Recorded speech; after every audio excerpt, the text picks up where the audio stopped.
investing is like music. So that's the question, that's what we're answering today, or that's what we're talking about today.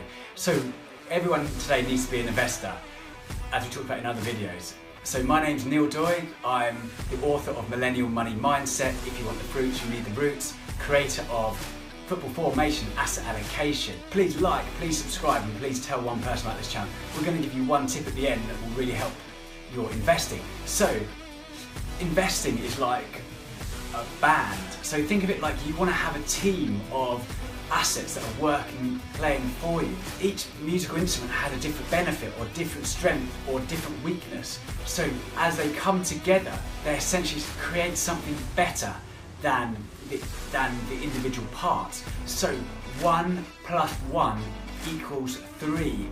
That may sound bizarre, but that's exactly what investing does. So it creates something better than the individual parts. So think of having like a band. So I play bass, and bass is a bit like bonds, and bonds are really boring, but they form part of the band. Essentially they're the heartbeat of your band. The bass is the heartbeat of the band. It's similar to bonds, like bonds are the heartbeat of your portfolio. So let's start with drums. So drums are paying yourself first. So saving can be kind of boring, and I bang on about how it's so important to pay yourself first. And it's a bit like a drum, like the drummer. Paying yourself first keeps every month, keeps the rest of the band in time. The drums are a bit like cash. So paying yourself first every month is the beat of the band. Then you've got the bass player. They're a bit boring. The bass players, but they're kind of the heart of the band. They keep everything together. They kind of tie up the rest of the band.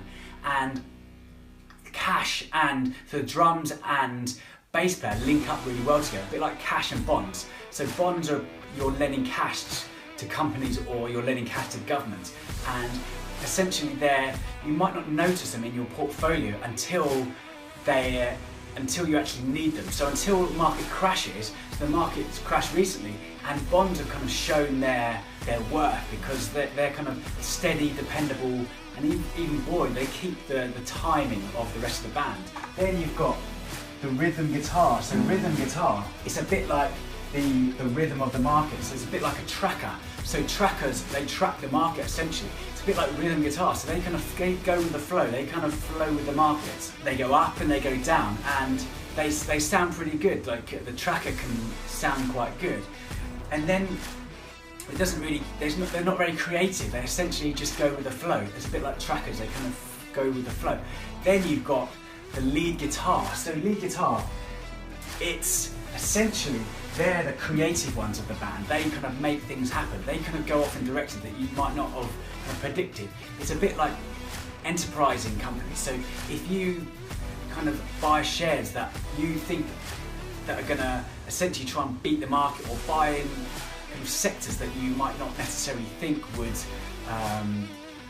maybe a bit risky, but they kind of lead, the rest of the crowd are following, you can lead essentially you're going to make more money because you've led the market, and you're going to be buying at a much better price than the rest of the market. So this is the lead guitarist.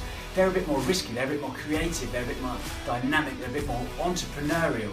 Finally, you've got the lead singer. So the lead singer is the crazy one who kind of holds the attention of the audience, and they essentially, when you go to a party, the first person you mention, if you're talking about a band, is usually the front man, the lead singer. They're kind of big personality. And it's a bit like if you go to a party, who are you going to talk about? If you're talking investment, you may be talking about Bitcoin, the latest kind of craze, or you might be talking about cannabis stocks because they're kind of up and coming and they're kind of exciting. CRISPR stocks, which are kind of like, they're kind of genetic engineering, which could be massive in the future, or kind of blockchain technology, or the Internet of Things. These kind of things are exciting and interesting, and kind of hold the crowd in the palm of their hand. They kind of make things exciting. This is a bit like the lead singer, so this is a bit more like speculative. But then again, the lead singer are kind of much more likely to go off and get drunk and throw a TV out the window. And it's a bit like these stocks, these kind of Bitcoin and Internet of Things, or kind of CRISPR stocks, although they're really exciting and people talk about them, they're much more likely to kind of go out a window. Like, think of it like a stock falling out the window, like going up. The way markets move, they kind of go up the stairs and then fall out of a window. So they move up like that, then they fall down really quickly. Like when people get kind of a herd mentality, you get this thing called loss aversion, where people get scared and want to get out of the market quickly. So your singer's more likely to go off on a 3-day binge and not turn up. It's a bit like your stock. These kind of all speculative stocks or blockchain technology, they're more likely to not turn up when you want them, compared to kind of the regular boring bass, which is always going to be there every time. Or like the rhythm guitarist, or the drummer who kind of trucks, who kind of keeps the time. So that's how I explain asset allocation. And essentially, all these things working together. If you have a portfolio of all these things together, this is diversification. This creates something better than the individual part.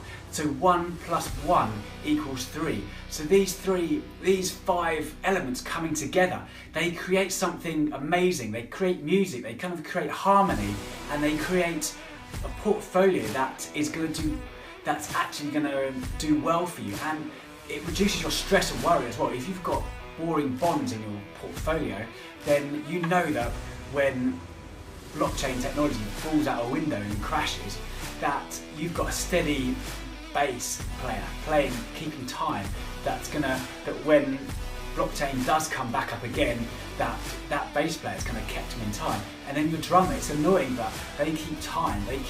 Every month they pay you an income into your account every month, and it keeps time. It keeps the rest of your portfolio together.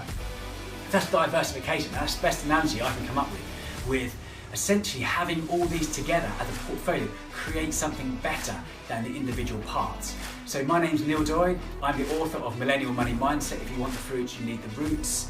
I'm the creator of Football Formation Asset Allocation and the founder of Money Tips, Tax, Investment, Property, Pension, Savings. So you're watching YouTube channel Millennial Money Mindset. I also have a podcast called Millennial Money Mindset. Please like, please subscribe, and please tell one person about the band of brothers, the portfolio that's going to be better than the individual parts. Thank you so much, and yeah, if you want the fruits, you need the roots. Money Mindset. I think that sounds alright.